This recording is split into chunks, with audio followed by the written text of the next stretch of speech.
آخرت کا میدان محشر آ گیا. میرے نبی 5 سوال، جامع ترمذی کی روایت. ہم میں سے ہر ایک آدمی ان چیزوں کو فیس کرنا ہے. لا تزول قدم ابن آدم یوم القیامت من عند ربه حتى يسأل عن 5: عن عمره فيما افنى، عن شبابه فيما ابلى، وعن ماله من اين اكتسب وفيما انفق، وماذا عمل فيما علم. 5 سوال قیامت کے دن میں انسان اپنے پاؤں پر کھڑے کھڑے ان سوالوں کا جواب دینا ہے. لا تزول، سرکا بھی نہیں سکے گا، ہلا بھی نہیں سکے گا، اٹھا بھی نہیں سکے گا، چل بھی نہیں سکے گا. لا تزول کا ترجمہ مفہوم، نہیں ہلے گا اپنے پاؤں پر، یوں کھڑا بس یہیں پر. پہلا سوال عن عمره فیما افنا. اچھا یہ بتاؤ ساری زندگی کیسے گزار کر آئے؟ 1 مہینے کا حساب نہیں دے سکتے. اور قرآن کریم میں اللہ فرماتے ہیں وَحُصِّلَ مَا فِي الصُّدُورِ. یہ جو موبائل سسٹم فریکوینسی اور ویوز کا ایک نظام ہے، چل رہا ہے، دنیا چل رہی اس کے اوپر، اسی طرح دل کے اندر آنے والے جو ویوز کی طرح کے خیالات ہیں، اللہ فرماتے ہیں حُصِّلَ مَا فِي الصُّدُورِ، ہم تمہارے دلوں کو چیر کر ان کو بھی دیکھ لیں گے کہ یہ جذبات کیا تھے. عمل تو بڑی دور کی بات ہے. حُصِّلَ مَا فِي الصُّدُورِ، کھول کے رکھ دیں گے سارا کچھ. تو پہلا سوال یہ ہوگا، اور میں نے اور آپ نے جواب دینا ہے، تیاری کرنی ہے.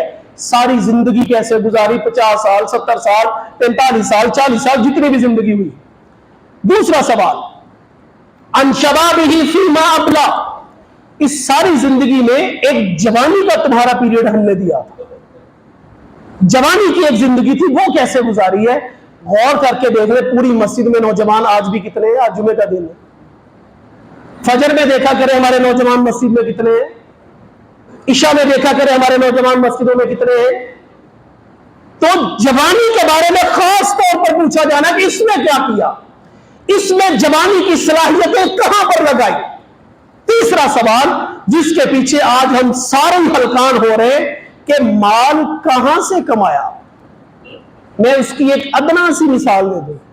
یہ کپڑا کوڑا خریدتے نا، وہ لیا 5 روپے میٹر مثال کے طور پر، اس کو ڈائی کروایا تو پر میٹر 1 روپیہ خرچہ آ گیا تو 6 روپے ہو گیا. اب اس نے 10 روپے بیچا، گاہک کو بتایا تو گاہک نے کہا نہیں جی آپ یہ 6 روپے لگائیں، 10 روپے نہیں 6 روپے لگائے. اب اس کا بول فیصلہ کر دے گا کہ کمائی حلال ہونے لگی ہے یا حرام ہونے لگی. اس نے خریدا کتنے کا ہے؟ 5. 1 روپیہ اس کے اوپر کیا ہے؟ لاگت. اگر اس کی زبان نے یہ کہہ دیا کہ 6 روپے میں تو ہم نے خود خریدا ہے، تو خریدا کتنے کا ہے؟ 5 کا. اس کے بول اور جملے اگر یہ ہوئے کہ 6 میں تو ہماری لاگت بھی پوری نہیں ہوتی، یا ہماری لاگت 6 روپے میں پڑتی ہے، ہم آپ کو کیسے یہ بیچ دیں، ہم نے بھی کوئی نفع کمانا ہے. تو یہاں سے مال کی صفائی اور پاکیزگی اور طہارت شروع ہو جاتی ہے. تو پہلا تیسرا سوال کہ مال کہاں کہاں سے کماتے رہے بھائی، کیا کیا کرتے رہے. پھر چوتھا سوال فیما انفق، خرچ کہاں پر کیا یہ سارا پیسہ روپیہ جو ہم نے تمہیں دیا تھا. خرچ کرنے کے بارے میں کہاں پر تمہارے جذبات، تمہارے معاملات کیا تھے. اور آج ہم جانتے ہیں کہ کتنا سارا کچھ صرف یہی کہہ کر بچے ہیں جی کیا کریں، پھر کرنا پڑتا ہے.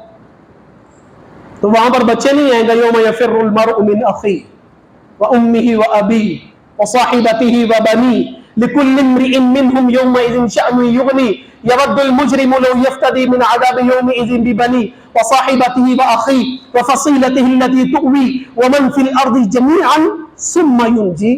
آخرت میں بندے کے جذبات یہ ہوں گے اے اللہ میرا سارا کنبہ قبیلہ، میرے بچے، میری بچیاں، میری بیوی، میرا کنبہ قبیلہ، ومن فی الارض جمیعا، اور جو کچھ زمین کے اندر ہے سارے کا سارا جہنم میں جھونک دے، اے اللہ مجھے نجات دے دے. اللہ فرماتے کلا، ایسا تھوڑی ہم ظلم کریں گے کہ کیا تم نے ہو سزا تمہارے بچوں کو مل جائے.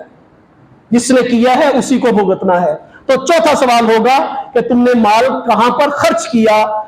آخری سوال ہوگا ماذا عمل فیما علم، کہ جو تمہیں علم تھا اس علم کے مطابق تم نے عمل کتنا کیا ہے.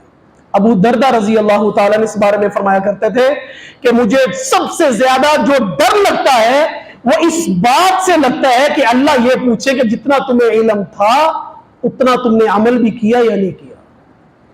بچے بہت پڑھ لکھ گئے, بچے سارا کچھ کر گئے, نمازوں کی خبر ہی کوئی نہیں, حلال حرام کی فکر ہی کوئی نہیں, شرم و حیا کے تقاضوں کا پتہ ہی کوئی نہیں. تو پھر اتنے بڑے علم کی معلومات کی اللہ کو کیا جواب دہی دینی ہے؟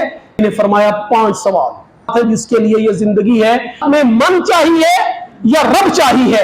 من چاہیے ہلاکت ہی ہلاکت ہے, اور رب چاہیے نجات ہی نجات ہے. اللہ تبارک و تعالی مجھے اور آپ کو اس زندگی کو سنجیدگی سے گزارنے کی توفیق عطا فرمائے. وآخر دعوانا الحمدللہ رب العالمین.